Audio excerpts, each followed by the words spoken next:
Bonjour, nous allons voir un deuxième exemple de métazoaires diploblastiques. Ce sont les cnidaires. C'est dans le branchement dans lequel on trouve les méduses. Les méduses qui envahissent de plus en plus souvent nos plages, ce n'est pas très agréable. Et dont certaines ont tendance à piquer les baigneurs. Ce n'est pas les insectes qui piquent maintenant, ce sont les méduses. On trouve également le corail. Le corail avec lequel on fait des bijoux, d'accord? Ici, ce sont les anémones de mer, d'accord? Et nous avons par ailleurs d'autres formes de cnidaires. En revanche, les cnidaires sont des métazoaires qui sont diploblastiques, dépourvus bien sûr d'organes différenciés. D'ailleurs, ils n'ont pas de mésoderme, c'est normal. Ce sont des animaux essentiellement marins à 99%, vivant isolés, c'est-à-dire solitaires, ou bien en colonie, c'est-à-dire en groupe, à plusieurs, autrement dit. Les cnidaires présentent par ailleurs une symétrie radiaire d'ordre pair, à laquelle se rajoute parfois une symétrie bilatérale que vous connaissez maintenant très bien, d'accord? Les cnidaires se présentent par ailleurs sous deux formes, la forme benthique ou bien polypes qui sont fixés et d'ailleurs qui vivent au fond des eaux, d'accord? Et la forme nageuse ou méduse qui sont planctoniques. Alors planctonique, ça veut dire qui vivent en suspension, d'accord, et qui se laissent entraîner par l'eau, d'accord? Alors, vous voyez ici la ressemblance entre la forme polype et la forme méduse, d'accord? Ils ont l'air d'un double sac, d'accord? L'un à l'intérieur de l'autre, d'accord? Alors, l'ectoderme et l'endoderme sont séparés par la mésoglée, qui est très très fine par rapport à ce que vous avez déjà vu chez les spongiaires. Nous avons un orifice ici, un orifice unique qui mène à la cavité gastrique et qui cumule les deux fonctions anales et buccales. D'ailleurs, on l'appelle orifice bucco-anal. Alors, cet orifice-là est entouré par les tentacules, aussi bien chez la forme polype ou chez la forme méduse. Alors, chez certaines espèces, ils sont capables d'osciller par ailleurs entre la forme polype et la forme méduse, c'est-à-dire que le polype là va se détacher, il va se retourner, d'accord, et former une méduse, d'accord. Vous voyez ici la méduse où les tentacules vont se retrouver vers le bas et la bouche vers le bas. Alors cette forme-là, à noter qu'elle est libre, elle va permettre notamment la dissémination de l'espèce. D'accord? Alors quand on zoome maintenant sur la paroi de leur corps, on trouve par ailleurs deux feuillets, l'ectoderme et l'endoderme, bien sûr ils sont diploblastiques. Alors chaque feuillet est tissulaire,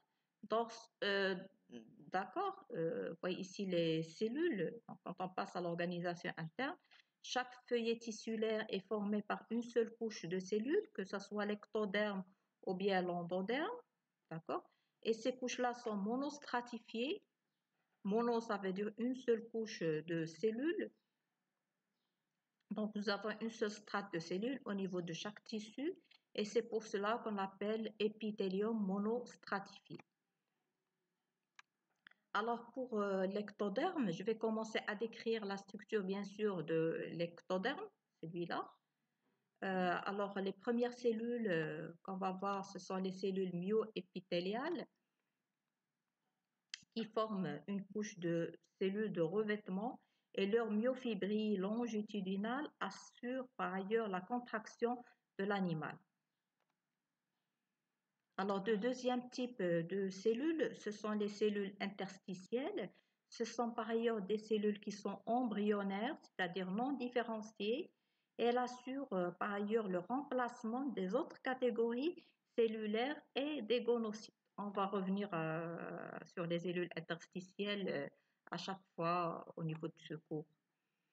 Alors, le troisième type de cellules, ce sont les cellules sensorielles, d'accord, que vous voyez ici. Alors, sensorielles, ça vient de sens, comme le sens que nous avons. Ce sont des cellules qui sont très étroites, possèdent par ailleurs un cil excitable. Ils sont en revanche, alors ces cellules sensorielles sont en contact avec la mésoglée, d'accord? Alors, lorsque ces cellules sont touchées par un animal ou bien par un support quelconque, donc on peut avoir le début de la contraction du cnidaire. Ils sont très nombreuses, surtout au niveau des tentacules, qui permettent d'attraper les proies, d'accord? Alors, pour le quatrième type de cellules au niveau de l'ectoderme, ce sont les cnidoblastes. Alors, ces cnidoblastes-là, ce sont des cellules caractéristiques des cnidaires. Elles sont abondantes sur les tentacules, urticantes, c'est-à-dire piquantes, et servent à la capture des proies et à la défense du cnidaire. D'accord? Ces cellules ne fonctionnent à noter qu'une seule fois et ils sont remplacés grâce à quoi? Grâce aux cellules interstitielles. D'accord? Alors, on passe maintenant à la mésoglée. La mésoglée, c'est une sorte de gelée contenant des cellules nerveuses, protoneurones. Rappelez-vous, le cnidaire ne possède pas de cerveau, juste des cellules dispersées, protoneurones, dont la ramification des protoneurones entre en relation avec les protoneurones voisins et les différentes catégories cellulaires. Autrement dit, les cellules nerveuses permettent d'innerver les cellules ectodermiques au moment, bien sûr, de la contraction du cnidaire. Alors, pour l'organisation interne, bien sûr, de l'endoderme, c'est celui-là. Donc, on va voir une strate de cellules. Et les premières cellules qui apparaissent, parce qu'ils sont très très gros, ce sont les cellules digestives ou bien myoépithéliales gastrales, bien sûr. Comme vous remarquez qu'ils sont ciliés.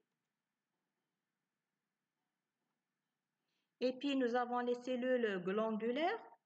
Les cellules glandulaires qui produisent des enzymes qui sont déversées dans la cavité gastrale lors de la digestion extracellulaire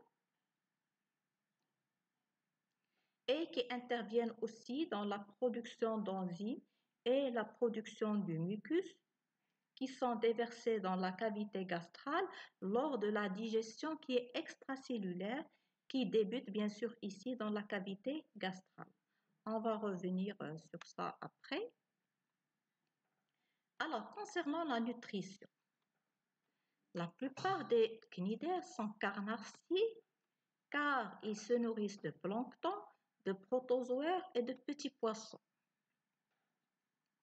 Ils capturent et immobilisent leurs proies à l'aide de cnidoblastes de leurs tentacules. Alors, les cnidoblastes contiennent par ailleurs des toxines qui paralysent la proie. D'accord? Si on zoome sur les tentacules, vous voyez ici le tentacule, si on fait un zoom, on voit ici les cnidoblastes.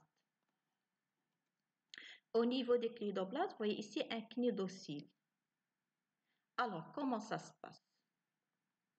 Quand une proie ou bien un manger touche ce cnidocyle, la cellule, c'est-à-dire le cnidoblaste, se rétracte et il y a un filament à l'intérieur. Ce filament urticant, il sort vers l'extérieur. Vous voyez ici la sortie du filament urticant.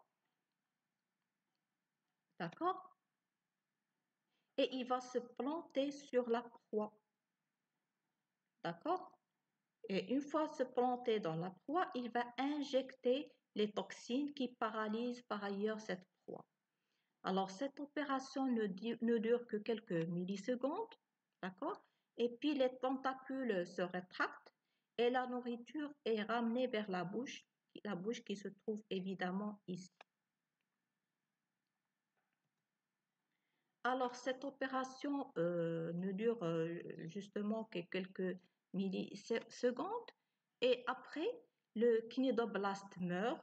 Bien sûr, ces cellules urticantes meurent et ils sont remplacés, bien sûr, par les cellules interstitielles. On passe maintenant à la digestion. Comment se fait la digestion? La digestion est d'abord extracellulaire, puis intracellulaire. Contrairement aux spongiaires où la digestion est uniquement intracellulaire. Je m'explique. La digestion débute dans la cavité gastrale. Alors, vous voyez ici un cnidaire qui avale une daphnie, il peut aussi avaler un petit poisson. Alors, comment ça se passe, sachant que le cnidaire ne présente pas de tube digestif? On a affaire à juste des cellules. Alors, c'est une technique perfectionnée. En effet, les cellules glandulaires sécrètent du mucus et des enzymes digestives qui dégradent notamment la nourriture. D'accord? Les particules alimentaires partiellement digérées sont ensuite phagocytées par les cellules myoépithéliales gastrales. D'accord? Et après, la digestion est complétée, bien sûr, à l'intérieur des vacuoles digestives. D'accord? Concernant la reproduction, nous avons la reproduction asexuée qui ne fait pas intervenir les gamètes et la reproduction sexuée qui fait intervenir les gamètes.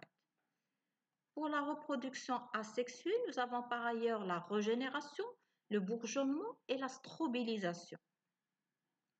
Pour la régénération, une hydre divisée dans le sens transversal redonne un animal, c'est-à-dire complet, comme vous voyez ici dans les deux cas. Alors, le pouvoir de régénération s'explique bien sûr par la présence des cellules interstitielles. Après, nous avons le bourgeonnement, où le polype et certaines méduses peuvent émettre des bourgeons en différentes parties de leur corps. Vous voyez ici les bourgeons. Alors, ces bourgeons se détachent alors de l'individu mère pour donner de nouveaux individus. Et quand le bourgeon ne se détache pas, donc il reste collé, d'accord, de l'individu mère, on assiste à la formation d'une colonie. D'accord? Le troisième type de reproduction asexuée, c'est la strobilisation. Ce phénomène est observé par ailleurs chez certaines espèces où la phase méduse est majoritaire. De multiples étranglements du polype, voyez ici la strobilisation, et de multiples étranglements du polype permettent de libérer de petites méduses qu'on appelle éphirules. Cette éphirule-là va évoluer soit en méduse mâle, qui produit par ailleurs les spermatozoïdes, soit en méduse femelle, qui produit par ailleurs les ovules. Vous voyez ici un exemple de strobilisation, c'est le cas de l'anémone bijou, où à partir d'un animal, on obtient une chaîne ou un tapis d'individus, comme vous voyez ici. D'accord? Quant à la reproduction sexuée, à noter que les formes polypes sont gonochoriques ou hermaphrodites. Gonochorique, ça veut dire que les sexes sont séparés. D'accord? Hermaphrodite, ça veut dire qu'un même individu présente par ailleurs les deux sexes, mâle et femelle. D'accord? Vous voyez ici un seul individu qui présente par ailleurs les deux sexes, mâle et femelle. Alors, les formes méduses sont uniquement gonochoriques. Alors, la fécondation peut être par ailleurs interne ou bien externe. Les deux aboutissent à un œuf puis un blastula cilié. Vous voyez ici le blastula cilié. D'accord? Ensuite, une larve parenchyma nageuse à ectoderme cilié et endoderme plein. D'accord? Ensuite, on assiste à une larve planula creuse à vie pélagique. Vous connaissez maintenant le mot pélagique qui vit à la surface de l'eau par opposition à benthique. D'accord? La planula se fixe par ailleurs sur un support, s'aplatit puis s'allonge en prenant la forme d'un polype. Alors fondamentalement, le cycle de reproduction des cnidaires passe par une alternance de la phase polype et méduse, la phase sexuée étant bien sûr la méduse. Eh bien, le gamète mâle et femelle sont libérés par les méduses, bien sûr, mâles et une autre, par exemple, une autre méduse femelle, puisqu'ils sont gonochoriques. Il y a fécondation, libération d'un œuf, puis morula. La morula qui évolue en planula et qui va donner le polype. Pour ce polype, nous avons 4 cas de figure. Soit il va régénérer un polype par bourgeonnement, c'est ce qu'on vient de voir, soit libérer des gamètes, puis planula après, d'accord? Ou bien par strobilisation libérer une jeune méduse, ou bien finalement donner une colonie de polypes qui libère une jeune méduse par, bien sûr, strobilisation.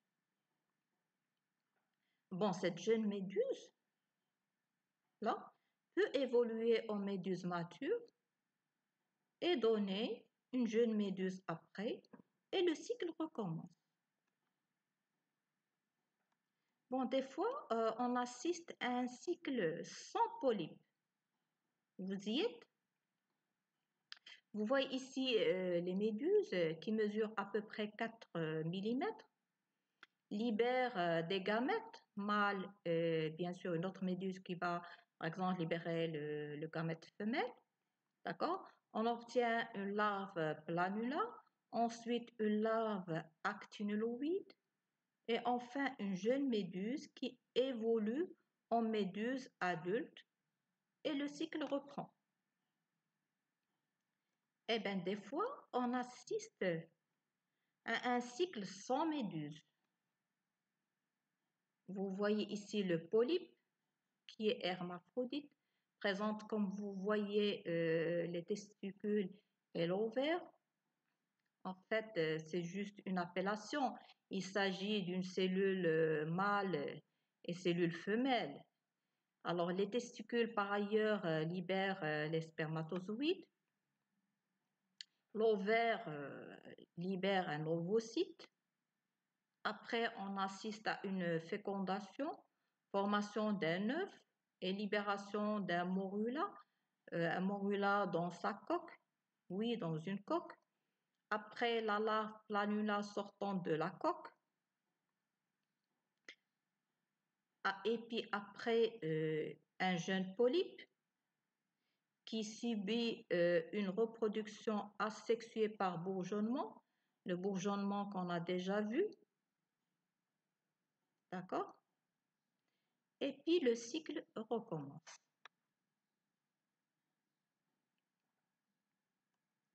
Alors ici, il s'agit d'un cycle avec une alternance de phase méduse et phase polype, comme le cas du cycle de reproduction d'Obelia geniculata. Au niveau ici de la colonie, comme vous voyez, on a les gonozoïdes qui libèrent la méduse mâle et méduse femelle. D'accord? Alors, bien sûr, la méduse femelle qui libère l'ovule et la méduse mâle qui libère les spermatozoïdes, puis formation d'un œuf, puis parenchyma et planula, puis la planula se fixe pour donner un jeune polype, puis une jeune colonie, et puis une colonie mature et le cycle recommence. D'accord? Alors revenons à la classification des cnidaires. La première superclasse, c'est la superclasse des hydrozoaires. Alors le seul groupe qui présente des espèces d'eau douce, à noter d'eau douce,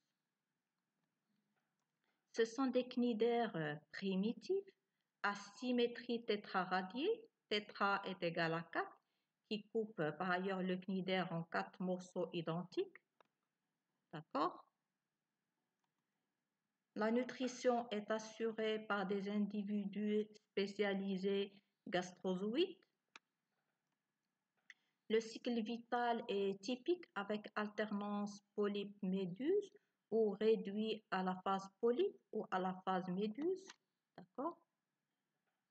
Pour la classe des hydraires, la phase polype est prépondérante chez les heptolides ou seule représentée chez les hydrides. Alors, c'est l'exemple d'une colonie d'Obelia geniculata et de Chlorohydra. Alors, concernant le cycle de la colonie d'Obelia geniculata,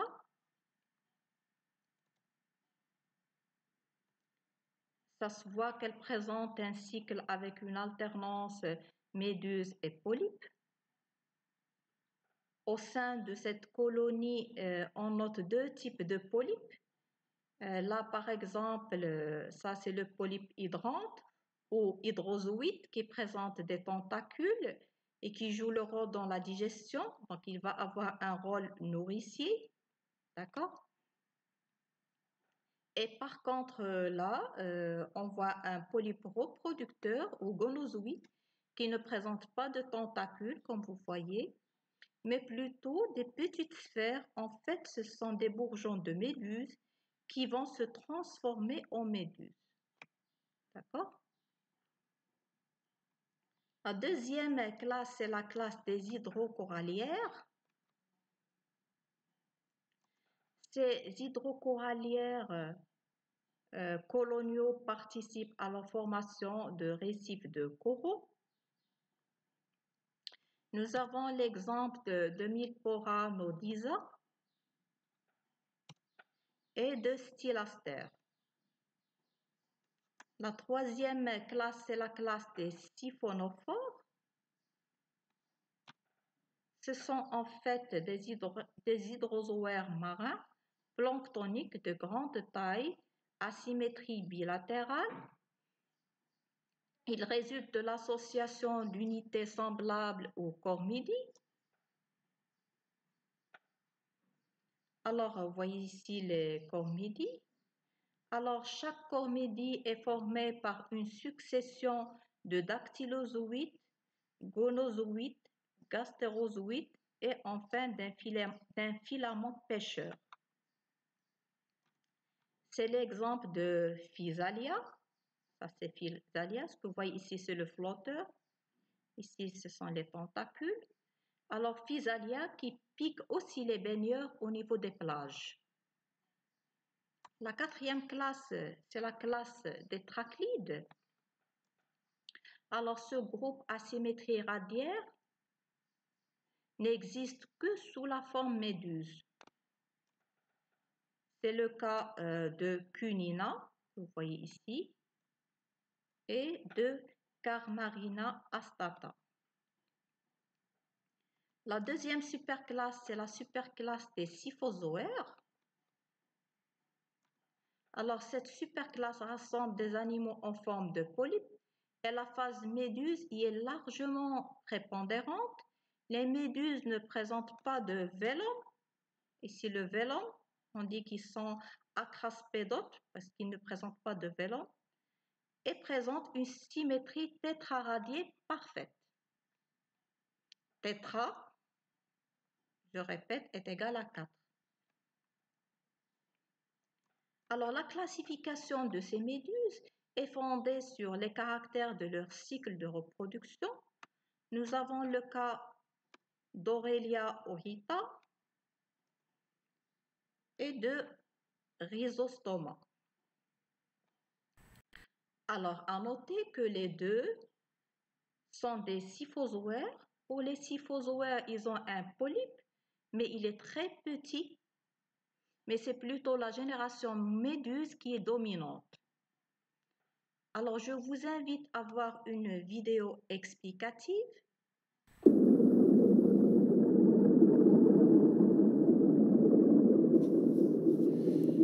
Les méduses adultes, mâles et femelles, libèrent leurs cellules reproductrices, des spermatozoïdes pour le mâle et des ovules pour les femelles. Ces deux types de cellules se rencontrent et forment alors un œuf. Puis, chaque œuf fécondé se transforme en une petite larve appelée planula. Cette larve va alors tomber sur les fonds océaniques où elle va se fixer à un support. Elle peut alors se développer et former un polype. Le polype est en quelque sorte un sac digestif au sommet duquel se trouvent des petits tentacules permettant de capter la nourriture. Ce dernier bourgeonne alors pour former d'autres polypes identiques, puis se segmente pour former comme un empilement de petites assiettes appelées le strobile. C'est la strobilisation. Enfin, le strobile libère une à une ces petites assiettes. Ce sont des éphirules. Chaque éphirule grandit pour donner des méduses adultes. Cependant, toutes les espèces ne se reproduisent pas de cette façon. Certaines ne passent jamais par le stade polype. Tout dépend de l'espèce, mais également des conditions extérieures, comme la température de l'eau par exemple.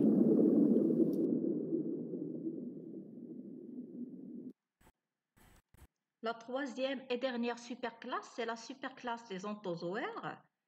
Ce sont des cnidaires simples ou coloniaux qui n'existent que sous la forme polype. Suivant le cloisonnement de la cavité gastrique, on distingue deux classes, la classe des octacorallières et la classe des hexacorallières. Concernant la classe des octocorallières, à noter que octo égale 8, les animaux de cette classe présentent une symétrie radiaire d'ordre 8 tentacules, 8 cloisons, une entre chaque tentacule. Les octacorallières se présentent en colonies, en forme, de forme bien sûr, et de constitution variée. C'est l'exemple de Gogonia, d'accord, de Corallium rubrum et Veretillum. Concernant la deuxième classe des hexacorallières, hexa égale 6. Ce sont par ailleurs des anthozoaires solitaires ou coloniaux, le plus souvent fixés. La cavité gastrale est divisée par 6 ou un multiple de 6 cloisons à disposition radiaire. Citons l'exemple d'Actinia. D'accord? On arrive maintenant à une méduse géante. C'est la méduse à crinière de lion. Son diamètre, qui est normalement de 450 mm, qui vit dans le fleuve Saint-Laurent, où elle peut atteindre 2 mètres de diamètre. Le fleuve Saint-Laurent est situé au nord-est de l'Amérique du Nord, reliant les grands lacs à l'océan Atlantique. D'accord? Et c'est dans l'océan Arctique qu'elle peut atteindre ses dimensions maximales. Je vous ai fait un essentiel pour l'examen. Je vous souhaite bon courage et à très bientôt.